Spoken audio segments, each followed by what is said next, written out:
Hey everybody, this is Pastor Chris. I'm coming to you live from Lexington Park Baptist Church. This is March the 31st, 2022. It's PC Studios. How in the world are you doing today? I hope you're doing blessed and highly favored. And it's the last day of March, you all. So tomorrow, no fools, is April Fools. We'll be in April 1st. So let's welcome that in. Let's get our groove on.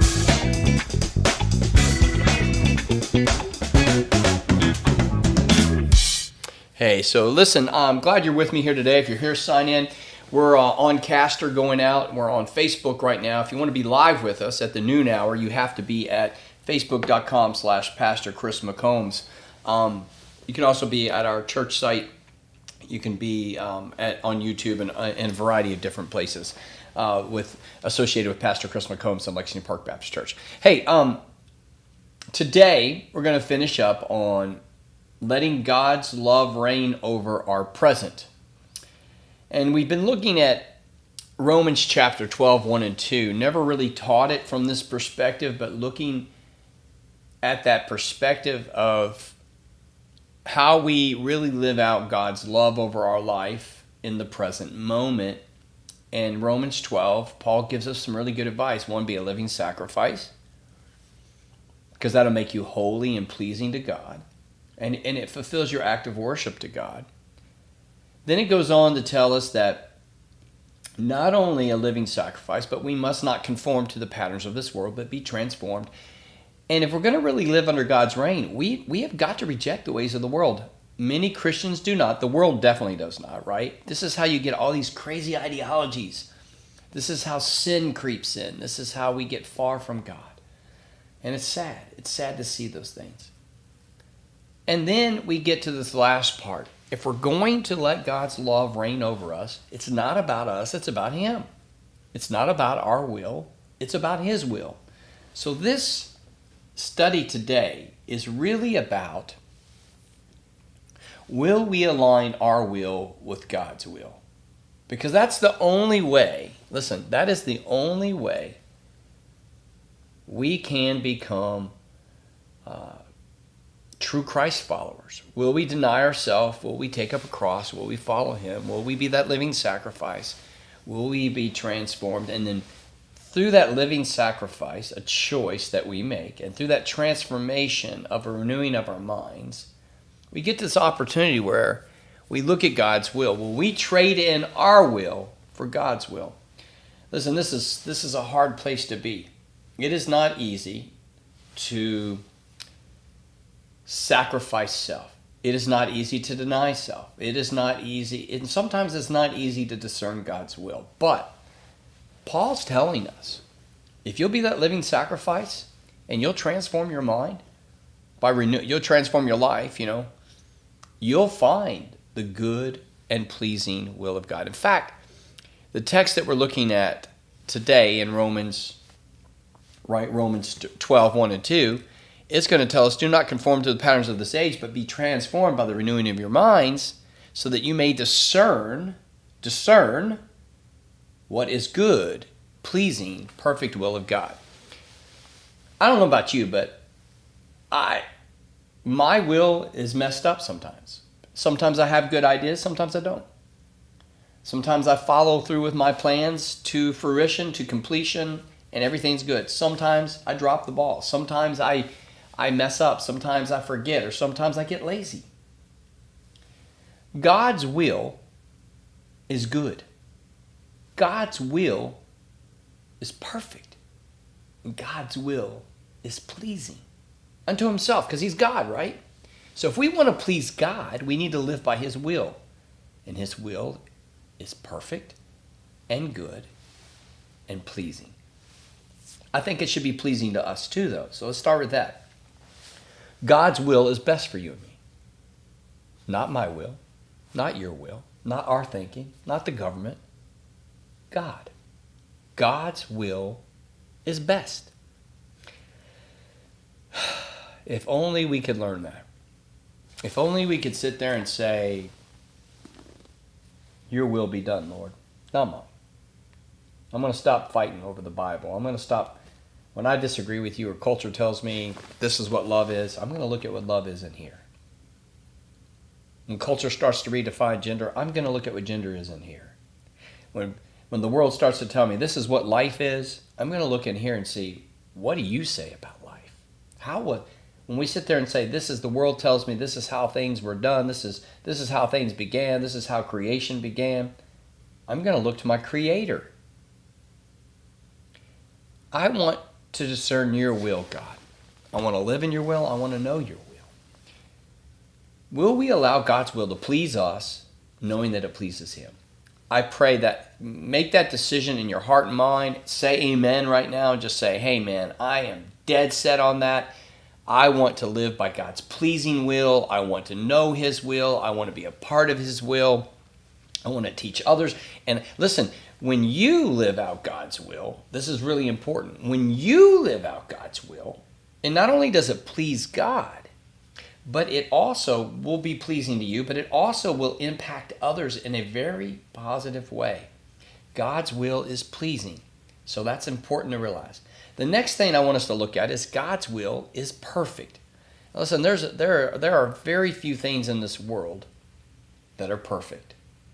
God's will is perfect. We need to seek God's will. We need to know God's will. We need to desire God's will, and it is perfect for us. So, again, in a world where there is very few things that are perfect, God is saying His will is perfect, and we can discern that. This is important. Not only can we discern what's pleasing to God, which is His will, we can discern what is perfect about His will. So we can know what's perfect. We can know what's right and wrong. We can do that. And we should take confidence in our day-to-day life that if I am being that living sacrifice, I've transformed my life to God, I'm trying to not be of the world, but of the Word, and I'm trying to do those right things, then we can have confidence that we can know God's will. We can be in His perfect will. And then the last thing it says is, not only is it perfect and pleasing, it's good. Again, this gets back. What is best for you? God's will is good. God's ways are good. They're good, they're perfect, they're pleasing. And right here in this translation, if we will trade in our will for God's will, He's telling us something really important right here in this text. And it's telling us, listen, if you do this, you will discern what is good, pleasing, and perfect will of God. So if you want to live in the will of God, you need to apply Romans 12, 1 and 2 to your life today. Will I live in such a way that I am a living sacrifice? I've totally given myself to God. Will I live in such a way that I will not conform to the world, but I'll be transformed by the renewing of my mind? I know, God, I need to renew my mind so that I know your ways. And then lastly, will I trade in other words, will I get rid of my will for Him? John the Baptist said it this way, I must decrease so He can increase. Well, we have a mentality that says, God, this is not about me, this is about you. God, I want your will to be done, not mine. And isn't that what Jesus prayed in the Garden of Gethsemane as we move closer to Easter season? When He prayed, when He knew he who knew no sin would become sin, when He knew He was about ready to pay not just the suffering physically of the crucifixion, but He was about to endure the wrath of God, the payment of our sin, the penalty of our sin. He was about ready to pave a way for you and me through His death. And He said, Lord, not my will, but your will be done. Jesus modeled for us what it's like to seek that good, perfect, pleasing will. Now listen, good, pleasing, and perfect. Those are good words, right? That sounds awesome, right? Sometimes when we do that, though, it's not going to be what we think it would be. Jesus was asking God if there's any other way for this cup to pass. What He endured, listen, none of us, as bad as it may get for some Christians, and there's martyrdom, the fox's voice of martyr, we need to be aware that martyrdom, persecution, these things are real. And there's some horrible things that people have done to Christians. I mean, horrible death, torture, torment, just ungodly things. I mean, the war. I mean, just famine. There's so many things that happen to all of us too. But there's terrible things that come directly at Christians. And we could be left scratching our head. I don't understand that. And it can't seem fair from a temporal perspective, in our temporal finite mind. And it's not just, and it's not true. And in fact, life is not fair many times. It can be cruel, absolutely cruel. Cancer sucks. Death can be deflating. People get demoralized. War can happen. Tornadoes and hurricanes, they hit people we don't, natural disasters. They don't know the name of the righteous and unrighteous. They fall upon all of us. Creation is groaning for the redemption of mankind and the redemption of all of creation. For the sons of God and daughters of God to rise up. So all of it's fallen. It's messed up. But God's will brings us in alignment with an eternal perspective that we may not be able to fully understand. Jesus knew this.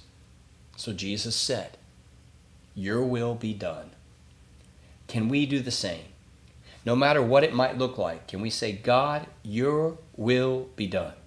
This doesn't mean God endorses sin, evil, famine, torture, natural disasters. God doesn't want these painful things.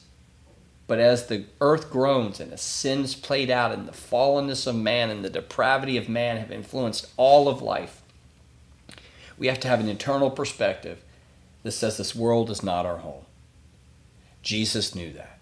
Jesus came to save the world, for God so loved the world, the cosmos, all of humanity, all of people, and he loved his creation too, the world itself.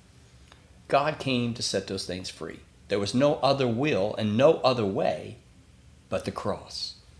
For us, it may be similar. Jesus tells us, you're going to follow me, you're going to follow my will, then you've got to deny yourself and take up a cross, and then follow me. May we have the ability to do what Jesus did. Not my will be done, but yours, Lord. I want to live in your good, perfect, pleasing will. I pray today that we'll make a commitment to that. It won't be easy, but it'll be best. Hey, I hope this encourages you for the weekend. I hope it gives you a greater understanding maybe of some things. I'm going to be preaching this Sunday on how we can trust God, how we can let his love reign over our future. We've talked about the past, we've talked about the present, now we're going to talk about the future next week. Join me this Sunday at 10 a.m. here at Lexington Park Baptist Church. Looking forward to seeing you all for worship that day. Hey, God bless you. Have a great weekend. We'll see you. You take care now. Bye-bye.